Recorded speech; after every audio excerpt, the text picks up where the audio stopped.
Louvado seja o nosso Senhor Jesus Cristo, para sempre seja louvado. Sejam todos bem-vindos a mais um estudo bíblico aqui pelo canal da Comunidade Católica Shalom. Nós estamos em um tempo muito especial, um tempo de graça, como nós sabemos, o tempo do advento, o tempo de espera, de preparação do nosso coração para receber mais uma vez ao Senhor que deseja vir reinar nos nossos corações.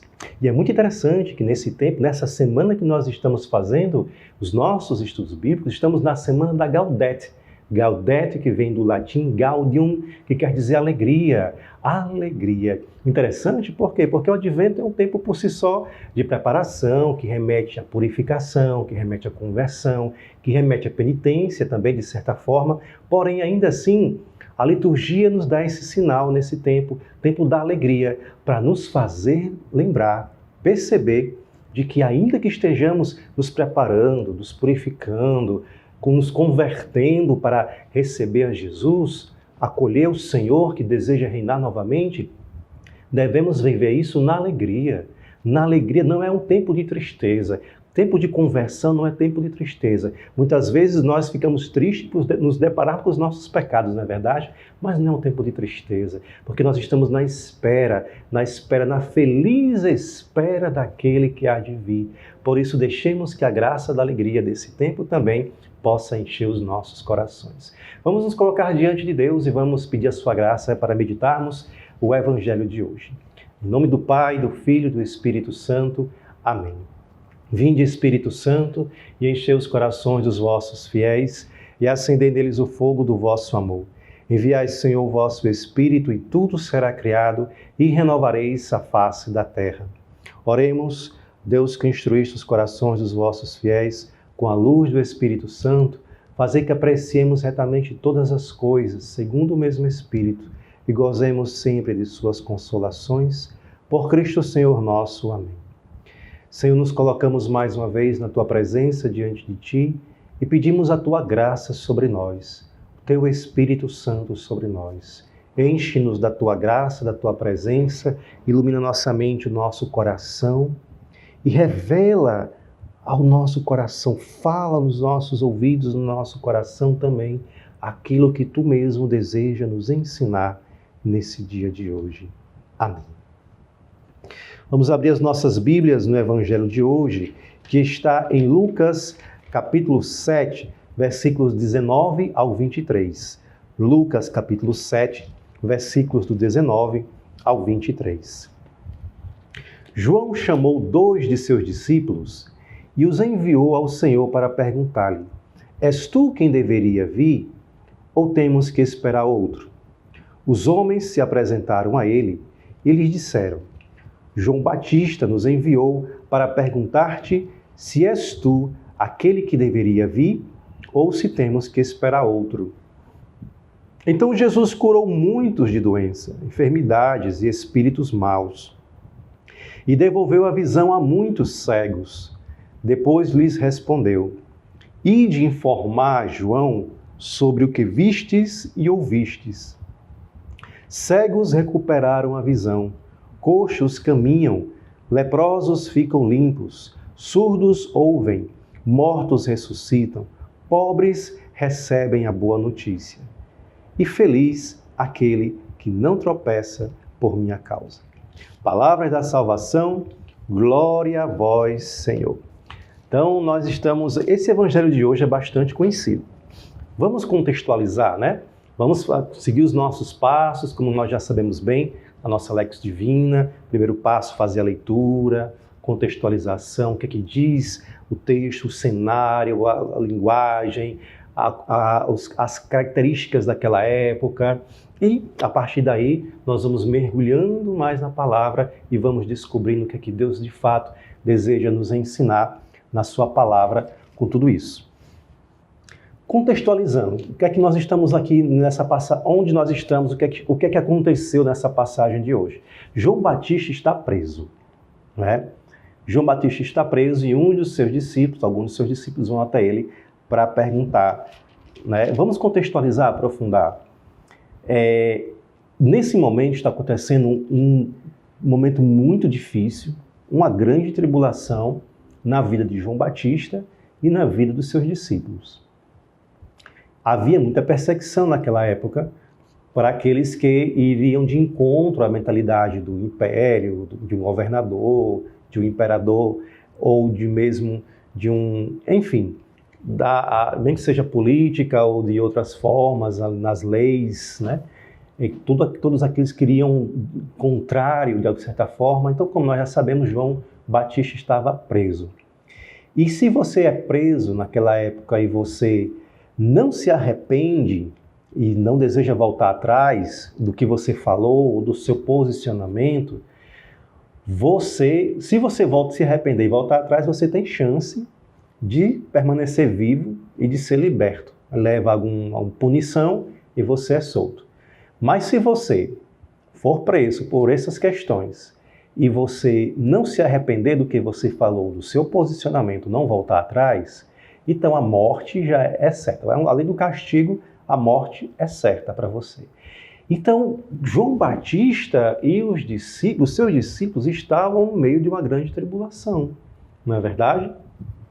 Existe uma linha de estudiosos que interpretam que nesse momento aqui, quando João Batista pede a dois dos seus discípulos para ir perguntar a Jesus, porque na verdade o que acontece? Os discípulos que estavam na crise, nessa grande tribulação, porque o seu profeta, João Batista, estava preso e sabiam que por causa disso que já acabei de comentar, as questões culturais, estava na iminência da morte, eles estavam agora perturbados. Meu Deus, o que é que vai acontecer? Tanto com João Batista, mas e de nós?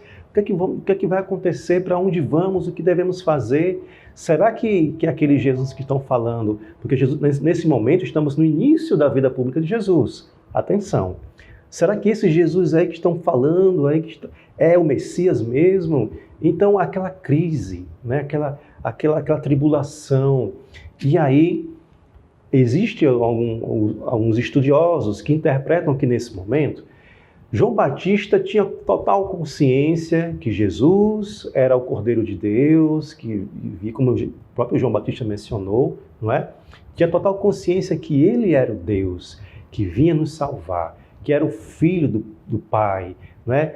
E que ali era a forma como João Batista não responde diretamente aos seus discípulos, né?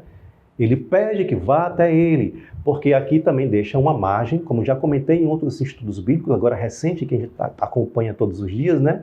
Nós percebemos que faz parte da pedagogia de Deus não dar as respostas prontas, nem um milagre pronto.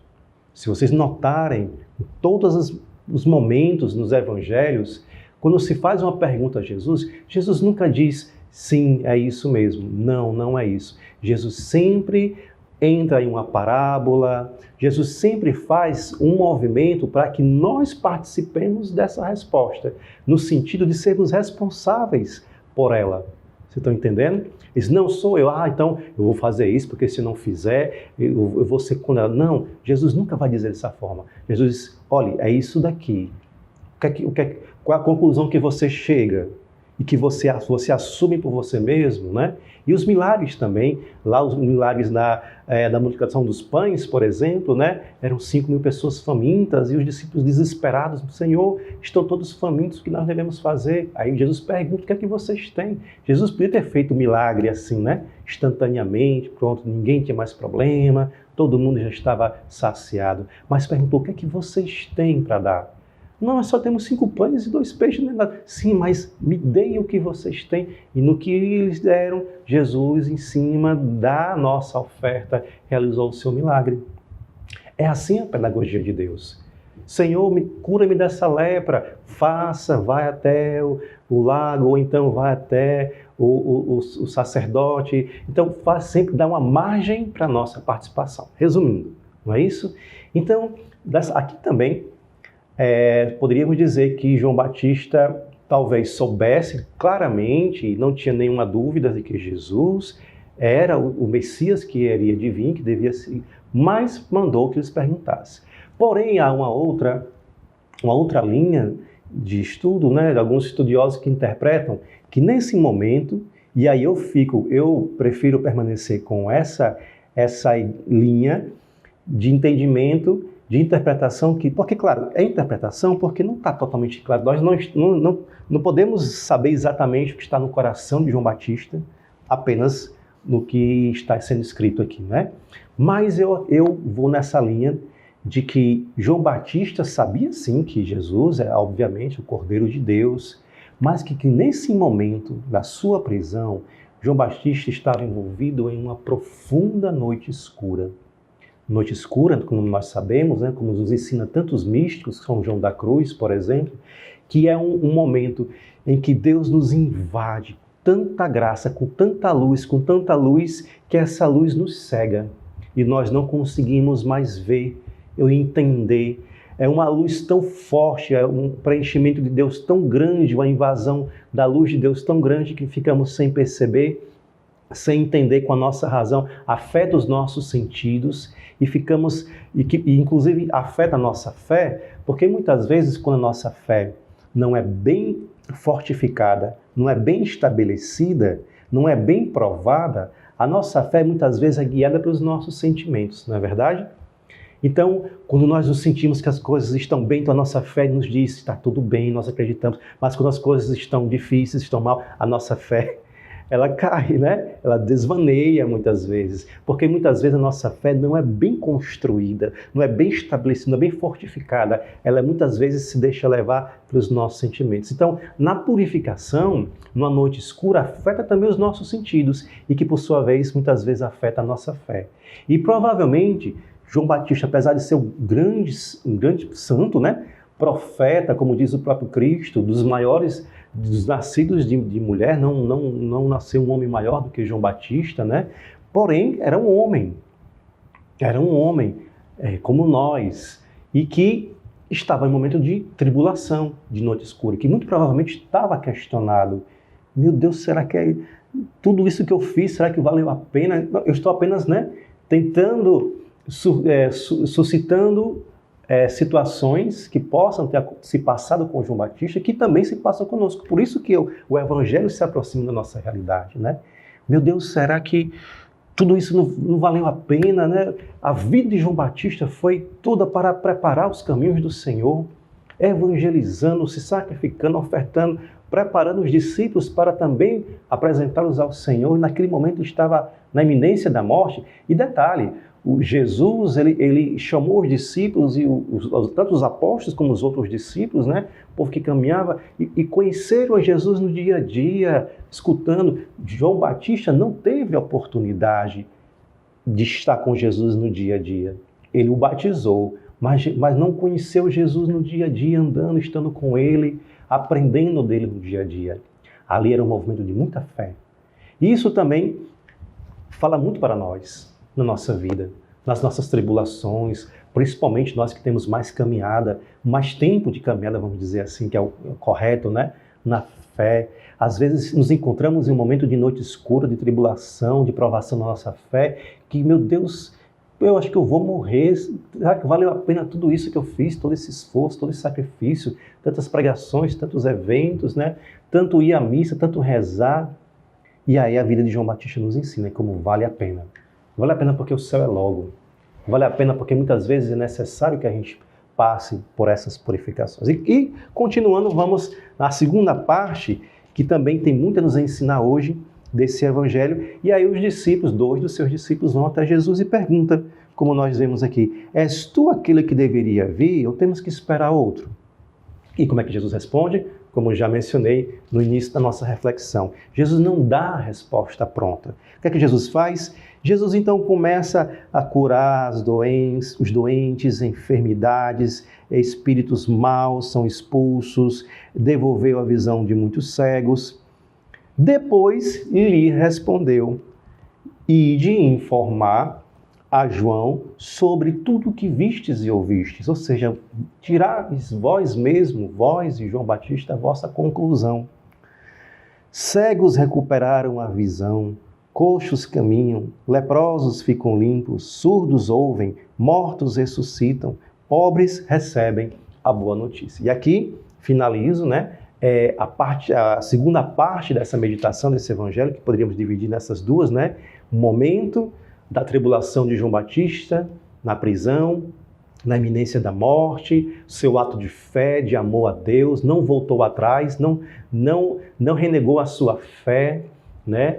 Ele, na sua humildade também, ele envia os discípulos para o Senhor, porque ele entende muito bem que ele não é o Messias, ele não é o centro das atenções. João Batista não é o principal. João Batista, ele é o que prepara, que ele cresça, que eu diminua, como falou em outro momento, né? Então, João Batista, na sua humildade, ali na sua pobreza, já não estava mais, né, na frente, pregando, sendo, entre aspas, o destaque, né? Ele estava preso, humilhado, prestes a ser morto, mas humildemente envia os discípulos para o Senhor. Ele é o Deus, ele é o Cordeiro de Deus. Agora, no segundo momento, eu achei me detive muito aqui em João Batista, porque eu achei muito bela essa meditação, quando fazemos uma meditação bem feita de João Batista, no mistério que ele viveu, né? Mas podemos aprofundar em outro momento também. E aqui, o Evangelho também nos fala hoje que Deus é um Deus que atua. E aqui, quando Jesus fala para os discípulos de João, e de dizer isso que eu fiz, de certa forma, utilizando nossa linguagem de hoje, Jesus mostra as suas credenciais.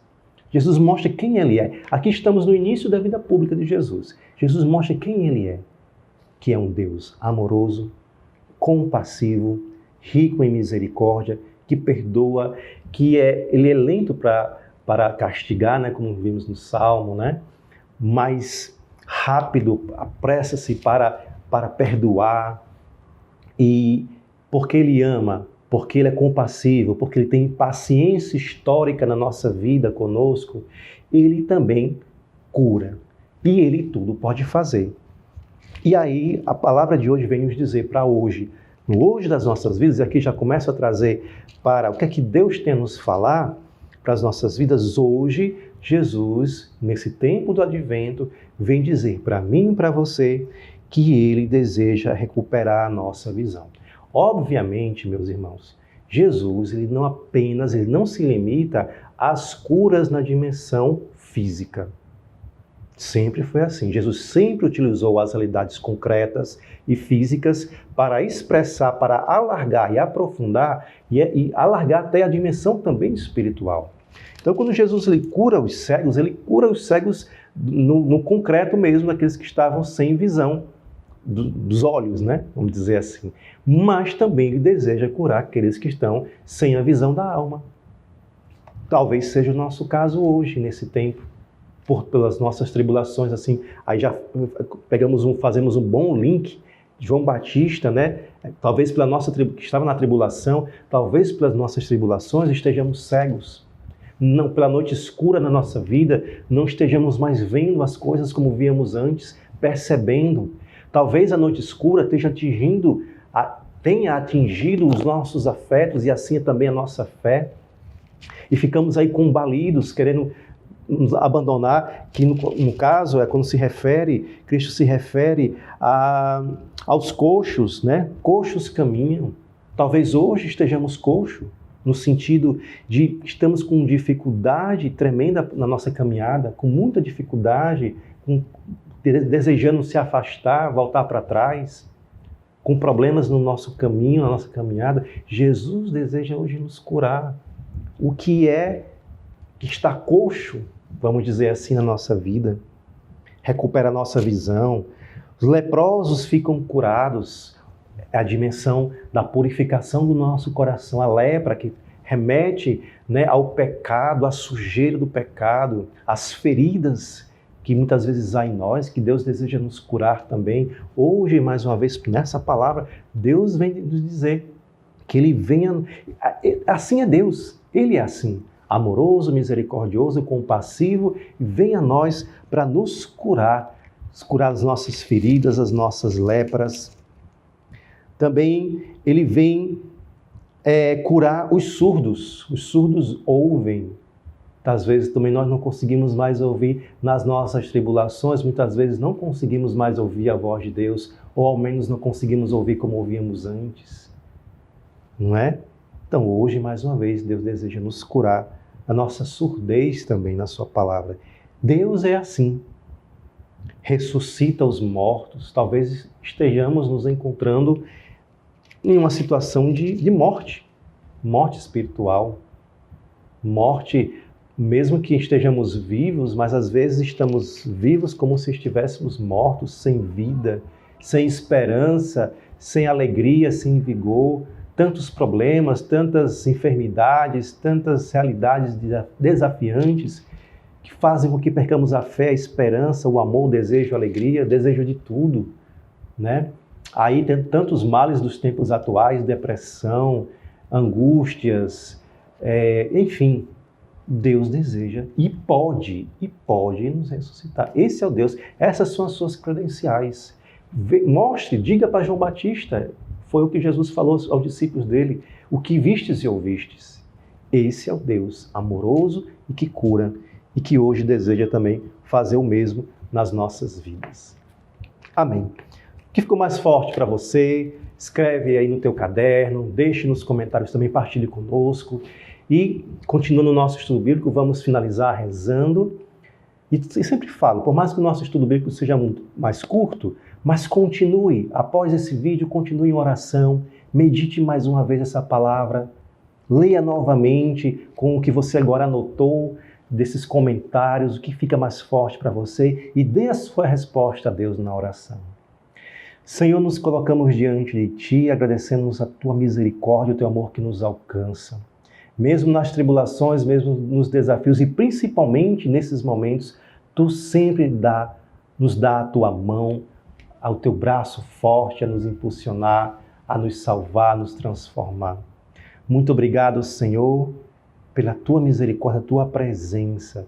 Nesse tempo de graça, de alegria que nós somos conduzidos nesse advento, somos sempre alcançados por Ti.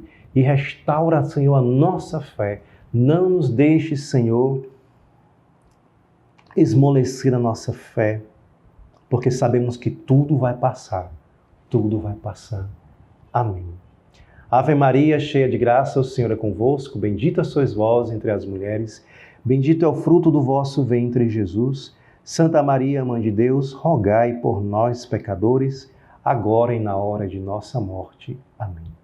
Em nome do Pai, do Filho e do Espírito Santo. Amém. Muito obrigado pela sua participação. Deixe mais uma vez os seus comentários, se você quiser, desse estudo bíblico. E deixe também o seu like, divulgue para que esse vídeo, essa palavra de Deus de hoje, a palavra possa se propagar para tantos e tantos que hoje necessitam também ouvir a voz de Deus. Deus os abençoe. Shalom.